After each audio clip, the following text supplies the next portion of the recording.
Okie dokie. So, my apologies for not having this lesson up sooner. We ran into some cray cray the past couple of days with stuff. So, let's go through here real quickly. Let's talk about the election of 1884 and its outcome.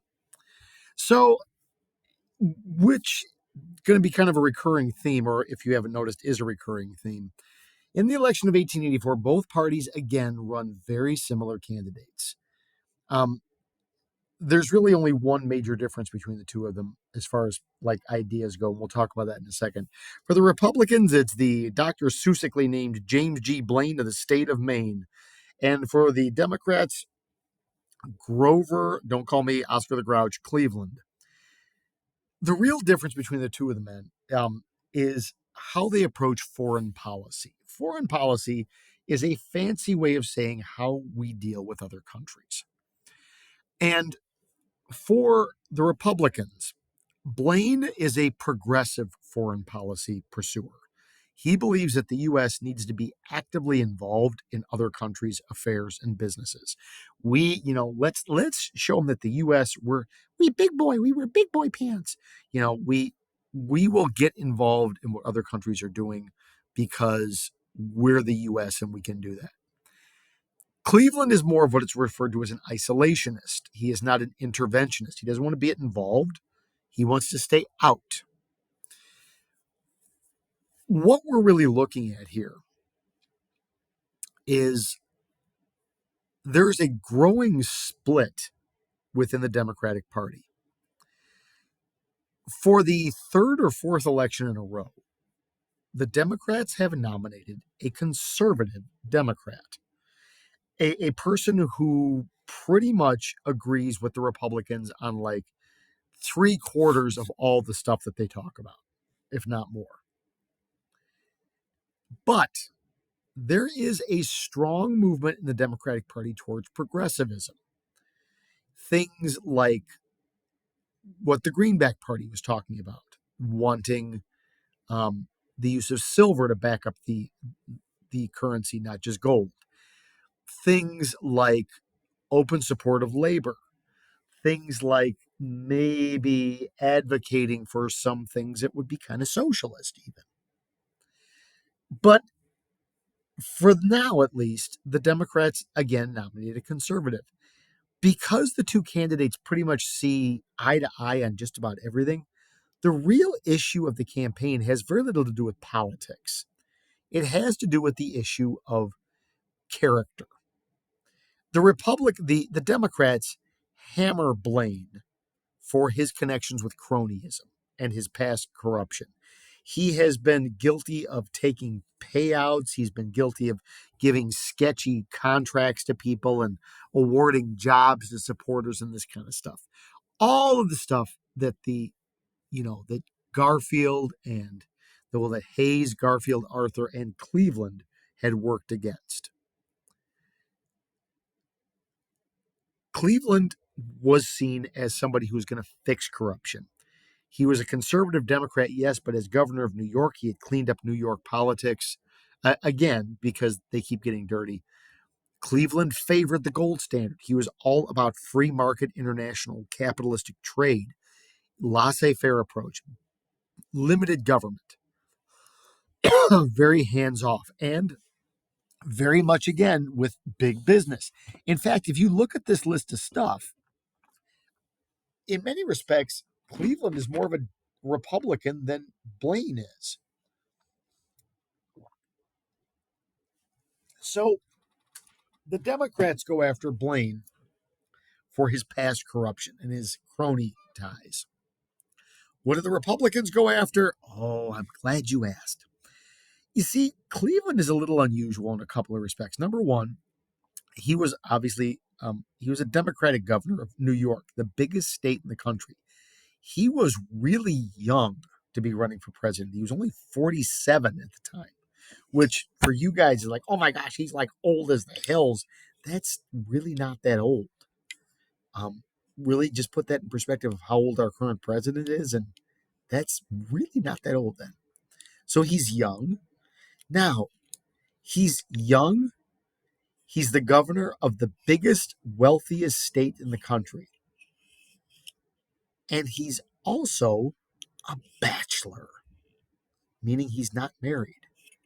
How is it that somebody who's young, considered to be very handsome and attractive, and governor of the biggest, most powerful, most wealthy state in America, how is it that this man's still not married? Well, that's because there's only one real explanation. He's a playa. He's single looking to mingle. And the Republicans begin trotting out a series of stories that basically say that the only reason that Cleveland wants to be president is so that he can go around and have a series of girlfriends all over the country and be a naughty, naughty man. They go so far as pulling up this half wiped out woman who insanely claims that Grover Cleveland is her kid's baby daddy. Now, none of these charges go anywhere, but it really is a very ugly campaign with a lot of name calling, the media weighing in on various and sundry things. In the end, the election is settled by less than 1% of the vote. The Democrats, no big surprise here, with the solid South, they win every southern state. Blaine carries all but like 2 northern states. It's the state of New York that votes for its governor, which kind of makes sense, that really gives the election to Cleveland. But there is one interesting trend that comes up out of this, and that is that the Republicans and Democrats begin looking, and the last like 4 elections, the person who has won the election has won a particular set of states. And these states keep flip flopping back and forth between Republican and Democrat. And those states earn a very special name. They're called swing states because they will swing either Republican or Democrat, depending. Just like in the next election cycle, you just watch the candidates are going to be spending a lot of time here because Wisconsin's a big swing state. So both parties decide that they're going to be spending more time campaigning specifically in these swing states from now on, because that's really where it is that the votes are going to come from, that it's going to decide who wins the election. So we have the presidency of Grover Cleveland, part 1. There's a part 2 of Cleveland, too. So Cleveland is the first Democrat since Andrew Johnson in the White House. He's the first Democrat elected since before the Civil War. The last Democrat to actually win election was James Buchanan in 1856. That's like nearly 30 years before this. Now, it's also interesting that he is the first man as president ever to be married while he's serving as president. They had the marriage at the White House. He and his wife Frances had a big family. They were very happy together. Frances was half his age. Good for him. And he continued his reputation as a reformer.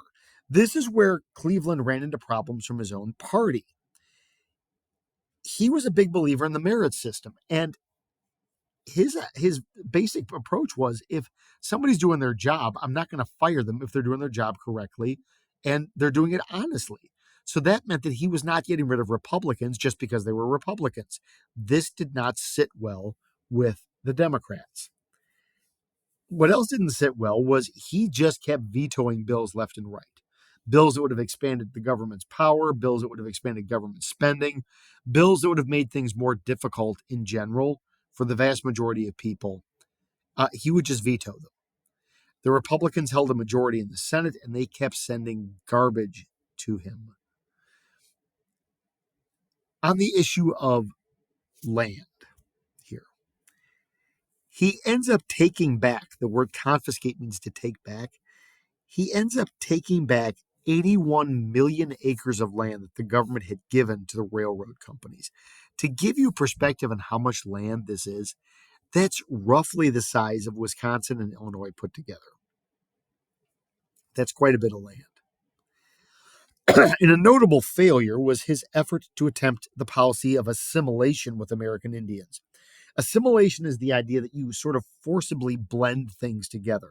So Indians should start dressing like white people, eating like white people, going to church like white people, reading stories that white people do. And they didn't go along with this, but Cleveland was still happy with them nonetheless. I mean, he tried his best. That's about all he could do, and it just didn't work out. He tried giving them individual land ownership, and that didn't sit well with them.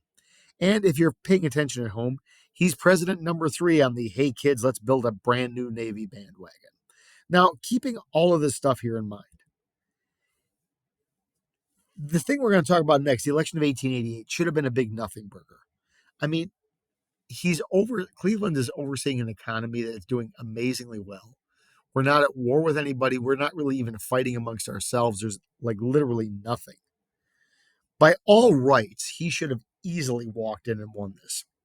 Cleveland was the incumbent. That's a fancy word meaning person who's already in office. His opponent was Republican former Civil War General Benjamin Icewater Harrison. There's 3 main issues to the election.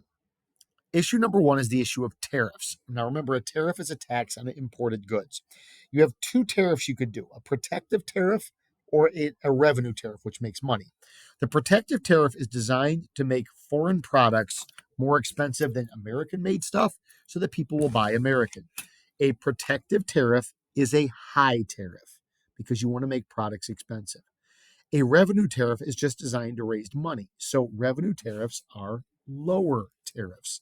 They are low tariffs. Harrison favored high protective tariffs.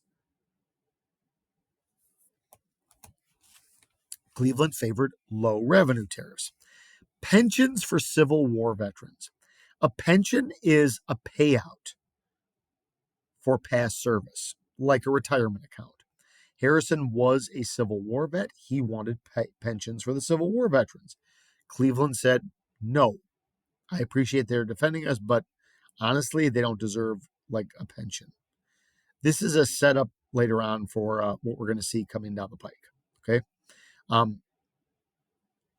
Then we'll talk about that a little bit later with the Civil War issue, because it really has to do with trying to make one particular group of people happy to vote one way or the other. Last but not least is civil service and merit reform.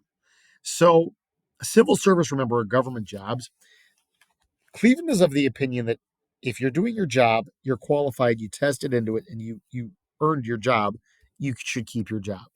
Harrison is of the opinion that you need to be qualified and test for your job, but, it's okay to fire people who aren't in your party and replace them with somebody else.